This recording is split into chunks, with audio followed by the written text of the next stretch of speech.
Hey, what's up, Guardians? It's JQS, the best of them all. And today I'm going to start a series that I don't see much people doing yet, so I think I might be the first to do this, guys. So today we're going to be starting a review slash comparison video on, guess what, exotic weapons. Now, the two exotic weapons we will be reviewing and comparing is the Red Death exotic pulse rifle and the bad Juju exotic pulse rifle. So much yellow it looks like China. Oh boy, that was racist, but it's not racist if you're Asian. I'm Asian, therefore it's not racist somehow, some way. That made sense. But on the screen now you should see a little screenshot of both the weapons being compared to each other. I have equipped it bad Juju in its comparison to Red Death. Now they both deal kinetic damage. They both have 276 attack, but they can both be upgraded to 300 attack. The Red Death does not have that great of a fire rate compared to the bad Juju, but the impact is up there compared to the bad Juju. It doesn't have as much range and stability as the bad Juju, but it has a higher magazine count. The ability of the Red Death is followed. Each kill heals you and speeds up reloads, and it's easier to aim under fire using this weapon. Now with the bad Juju, the abilities are as followed. This weapon has bonus accuracy while firing from the hip, and this weapon reloads instantly and increases damage for every kill you get. So both of these weapons have an ability that gives you a benefit when you get a kill. So now let's step into some gameplay. So the first gameplay you're going to be watching is the bad Juju. Now this is no PvP gameplay. Why? Because bad Juju is bad in PvP. It will get a buff soon, Bungie said, but bad Juju. Now, something about this weapon that you have to realize is it is an exotic bounty weapon, meaning it's not an RNG weapon. RNG, of course, stands for random number generator. So be thankful that RNGesus will not drop the bad Juju, because you can actually get this by just grinding bounties until you get a Vanguard mission mentive, or whatever the fuck it's called. And the bounty for this weapon is called Toland's Legacy. And to complete that bounty, you have to get, what is it, like 25 strikes. You have to buy something from a sure. You can probably search it up somewhere. I don't remember it by heart, guys. I'm sorry. But bad Juju, it is an exotic weapon, so you cannot get it from RNG, so you can't get it from Ingrams, Crucible, Vanguard, yada yada, Nightfall. So when you first unlock it, the first impressions is, well, it's bad. It only has a 15-round magazine, and its rate of fire is so high, which should be a benefit, but since it has such a small magazine, you find that you run out of your ammo extremely fast. That is kind of corrected when you get String of Curses, but String of Curses comes later on. It took me 2 days to unlock String of Curses with a pulse rifle Curios that I bought from Juju, and bounty farming, which is insane. 2 days worth of that shit. As you see the gameplay, the gun's recoil is actually fairly high. Even though I have perfect balance, the recoil just goes all over the place, and it just shits all over my fun.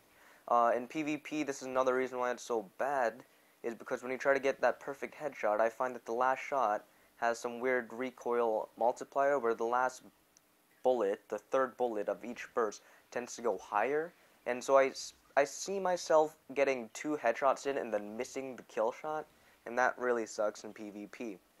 In PvE, this weapon can easily take down low-level minions, but when it comes to high-level minions, the high level, such as in a high level and maybe a yellow bar, so a major and ultra, I find that the bad Juju tends to, well, be less satisfying because of its 15-round magazine. You'll find yourself reloading about 3 times before you actually take down a major or ultra. But once you unlock String of Circus, you can actually use this weapon really good for chaining kills. If you can chain 1 kill, you will easily get your magazine easily and instantly. I don't know why I said instantly. Easily, I mean. Oh, I can't talk today, guys. I'm so sorry, but you instantly get your 15 bullets back, and you can chain kills like that, and that kind of means that you have somewhat of a weird yin-yang bullshit, because you either have the lowest magazine size of a pulse rifle, or you have unlimited bullets. It's up to you guys if you guys are accurate. Anyways, my opinion on the bad Juju, it is only good for farming, and that's the final verdict. Final verdict is like the found verdict. Whatever. Okay, so now, next gameplay. The Red Death. Now, the Red Death. If you remember earlier, I said the bad Juju, its rate of fire is fast, and that's a really good thing, because the bad Juju, that's one of its only good benefits to it, is that the 3 bullets shoot fast, and the delay between bullets is very fast, low, whatever. So you can easily unleash a flurry of bullets, and also the bad Juju has the fully auto upgrade. I forgot to mention that. Red Death, on the other hand, it does not have the full auto upgrade, of course, but it has a really slow RPM. It's slower than what the bar says, I think, because I feel like the bar is lying, and it actually has a lower rate of fire than what its bar says, because the 3 bullets come out really, really slow, and the time between bursts is insane, almost a full second to send off your second burst, and that's really not good compared to bad Juju, where you literally just have to continue holding down the button, and it shoots out 15 bullets in 5 bursts. The impact, on the other hand, just decimates targets. I feel like the impact is higher than what its bar says. The bar on the Red Death says it's somewhere in between low and medium, but I feel like this thing is almost in like assault rifle category impact, because this thing hits like a truck. You will see enemies flinch in PvE. In PvP, there's a stronger head flinch if you get shot by it, and it just destroys. The range bar, I feel, also lies, because I find that the range is actually a lot more. According to the old screenshot I took, bad Juju actually has more range than the Red Death, which I find hilarious and laughable, because I feel that the Red Death has a lot more range than most pulse rifles. The stability is where I think this gun lies the most, because it says it has a very low stability. In my opinion, with its super low rate of fire, the stability doesn't really matter. Even if it's supposed to have high recoil, since it shoots so goddamn slow, it's easy to correct it. The reload speed is something that does not lie, as the reload speed says it's extremely fast, and yes, it is extremely fast. The magazine size is actually a little higher than most pulse rifles, dealing with 27 in each magazine. As you know, some pulse rifles have 19 or just 20 rounds. I've seen one with 30, but I think that was a Crucible win. And, yeah, so it's got, like, a good magazine count of 27, which is very helpful in PvP, noting that you have a fast reload, so you can easily kill an enemy, dispatch them, get him in that dome piece, and then reload and take on another target. The ability, it's easier to aim under fire using this weapon. Now, that's only good in PvP, I feel, because in PvE, almost nothing makes you flinch except for maybe Hive Boomers and other big-ass guns from the minions. But I feel that in PvP, this ability is excellent when someone tries to come up against you with, I don't know, maybe a Soros, Shadow Price, Vanquisher, all those good PvP guns. If they shoot you, you usually flinch like you just saw some titties, and you're like, whoa, where? And, you know, it's like you're fainting and some shit. But, when you get shot, it's almost certain that you won't feel the flinch. And with pulse rifles, if you flinch, that's not a good thing, because if you're trying to take aim at somebody, you only have 3 shots, and since the Red Death has a slow rate of fire, if you miss one of those shots, you're pretty much screwed, because anything can kill you. So the unflinching perk is really helpful for Red Death, as it allows you to survive a bit longer. You might not notice it, but it lets you survive a bit longer. And then finally, the Red Death's upgrade, the Red Death. Each kill heals you and speeds up reloads. Now, my goodness, is this ever so helpful in PvP. If you have good aim like me and can aim for the dome piece, that headshot, you can just decimate in PvP, PvE, anywhere with Red Death. Seriously, it took me a while to unlock this ability, but it was so worth it.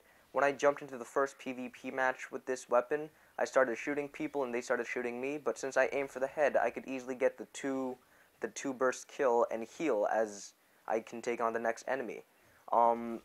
If you're getting shot and you end up killing the opponent, what's going to happen is actually going to heal half of your... It's a weird animation. It'll heal half of your bar, and then it'll reload your shields after. But if you get a kill and then you stop getting shot, you start healing instantly. This is both in PvE and PvP. Now, in my personal opinion, these 2 weapons are pretty good, but the winner is obviously a Red Death. Even though bad Juju has an amazing RPM. It's got some amazing perks to it. You know, you got the infinite magazine. You can spray from the hip easily. You got a decent reload. The stability is pretty good. Well, the stability is only good if you have perfect balance, which I use. But the thing is, the one thing that really just shits on the bad Juju is its magazine size. It's way too low to handle the RPM. You're just going to eat away your ammo. It's too low to get string of string of curses, because when you end up shooting your opponent, sadly, you usually end up wasting your 15 bullets, and you can't get the instant reload, so you have to reload anyways to shoot them one more time. Like, it's just a bad weapon, all because of its 15-round magazine size. Red Death, it's got the power of a truck. It heals you. It's got great accuracy while aiming down sights, flinching, whatever. It's got an amazing magazine. The reload is out of this world. It just destroys everything. So the winner is Red Death. Now, I'm sorry this was a very stuttery commentary and not like those professionals do it, because this was actually unscripted. Yes, unscripted. I know that's kind of ballsy for a review video, but I don't care, because that's how JQS does it. Anyways, now you guys are going to see a screenshot of the primaries, the specials, and the heavies, and if you want any video to be, well, any of these weapons to be reviewed and or compared against each other, let me know. I'll try to get the upgrades. The policy is I want to get the 2 special upgrades for those weapons. So anyways, guys, this has been JQS, and I'll see you guys later. Peace.